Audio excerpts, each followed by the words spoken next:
So if you're watching this video right now, you probably have two questions. Number one, why does this video sound like a bad dub of a 1990s anime? And number two, why is there a bone stock Honda Grom going off-road in the middle of the desert? The answer to number one is probably going to be the easiest one to explain to you, and that is because GoPros have less than great audio and my external microphone failed, leaving us with really sketchy audio. The answer to number two is probably the one you really want to hear, and that is, I thought it was a good idea, and it was. So if you actually look at a Honda Grom, you can pretty much say that it's pretty unique when it comes to the world of big boy bikes. It has a very low seat height, a relatively high center of gravity, rather small tires, and decent ground clearance. Actually, if you look at a Honda Grom long enough, it looks a lot like a pit bike. Its frame is very similar, a relatively similar tire size, and yeah, it's pretty much a pit bike. Same engine too. Actually, if you listen to my bike and just listen to the sound of the exhaust, it sounds exactly like a 125cc pit bike,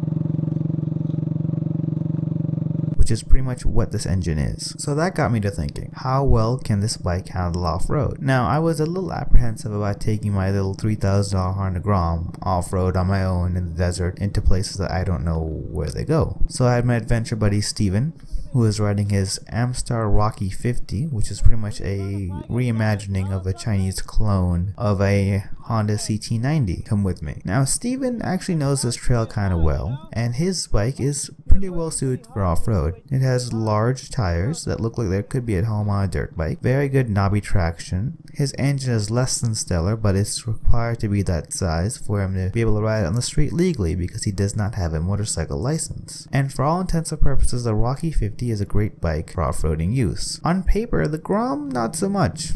Its street slicks provide little to no traction off-road. For a bike of its size, expected to carry someone of my size, you would think that the 125cc engine would be very underpowered. Oddly enough, this did surprise me, this little bike. Its truly pit bike-ish nature kind of came through. The Grom was stable throughout all this terrain, and despite not having knobby tires, gave decent traction up until the points where I tried to climb large hills, at which point my only real option was to get a running start and put as much power as I could before hitting the hill and let the momentum carry me up. And it did that quite well. At only a couple points did I feel truly unnerved and almost dropped the bike, and luckily my adventure buddy was there to rescue me. Thank you, Steven. Thank you very much.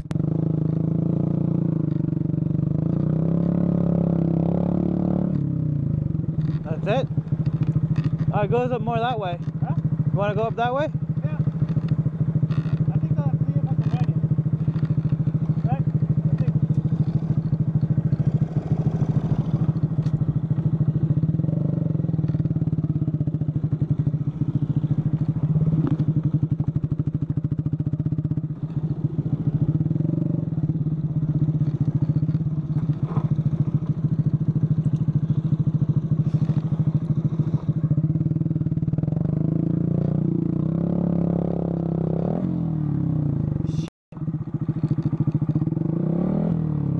Need help!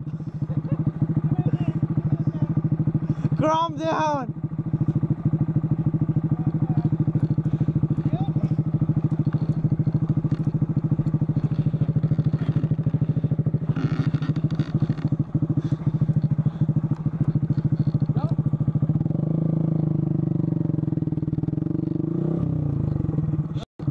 Nope.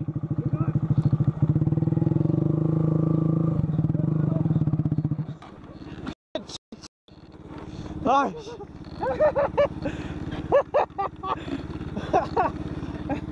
Well, at least we know our bikes are kind of... Mine's under power, it doesn't have traction. Dude, I felt the tail swing out for me. I was like... I think we gotta put these kind of, you know, uphills for another time. Yeah, let's get some better tires and get you a big bore kit. But getting down is kind of scaring the shit out of me, to be honest.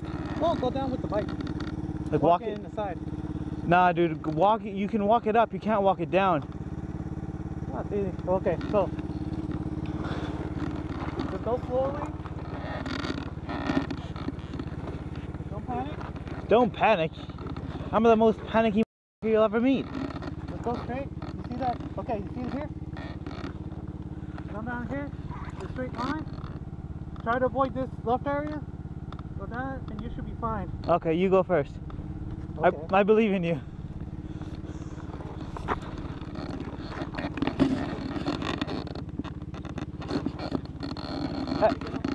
If you get hurt, I'm out. Right, why don't I take the line on the right? Hey, why don't I take this line right here? What about this line all the way to the left?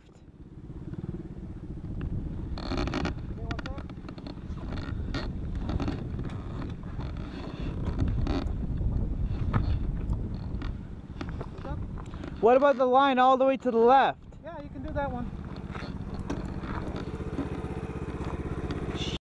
Okay. You want to go first or you want me to go first? I'll go first. Careful, my bro.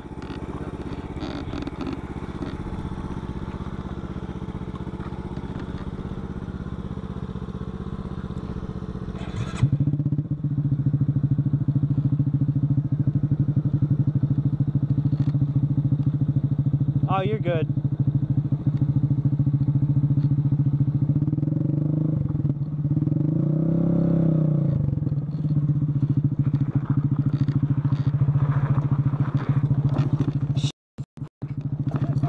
Oh.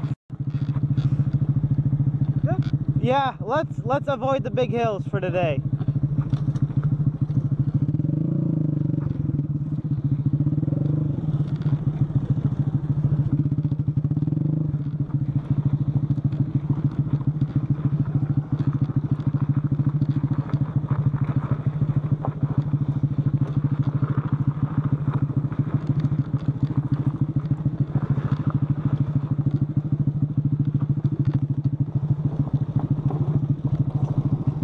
We're alive!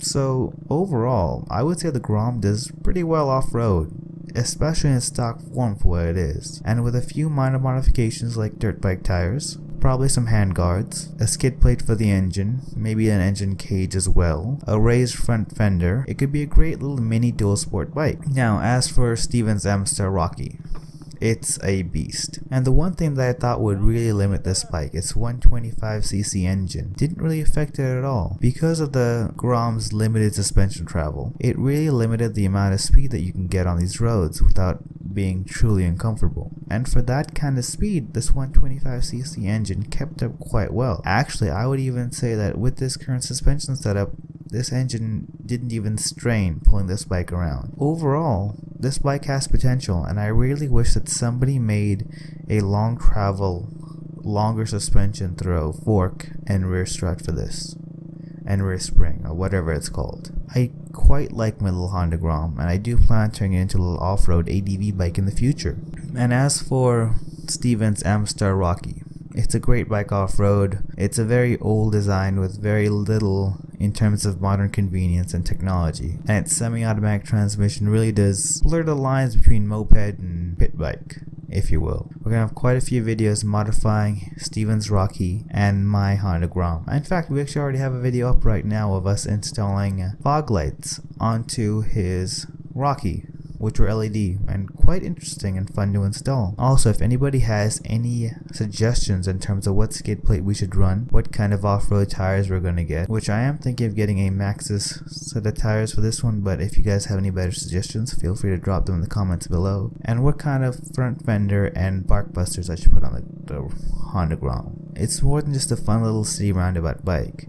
It has the potential to be a great mini ADV bike, and I think I like it more and more as the days go on. Granted, I've owned it for almost 6 months now, but it truly is an amazing bike. Now this particular trail, just so you guys know, is right behind the old water treatment plant here in Las Vegas, Nevada. I believe it's off Hollywood Road. At the outset, I really didn't know where this trail was going. I just followed Steven, and despite being in the middle of the desert with relatively nothing around it, it does take you through some of the most beautiful tracts of land and terrain. And I definitely encourage anybody who wants to go off-roading in the city to go off-roading. It is amazing and will not disappoint you, and it's a great way to spend the day. So if you like this video, hit like. If you want to see more videos like this, hit subscribe. And again, if you have any constructive criticism, which is something you find in abundance on YouTube, comment it down below.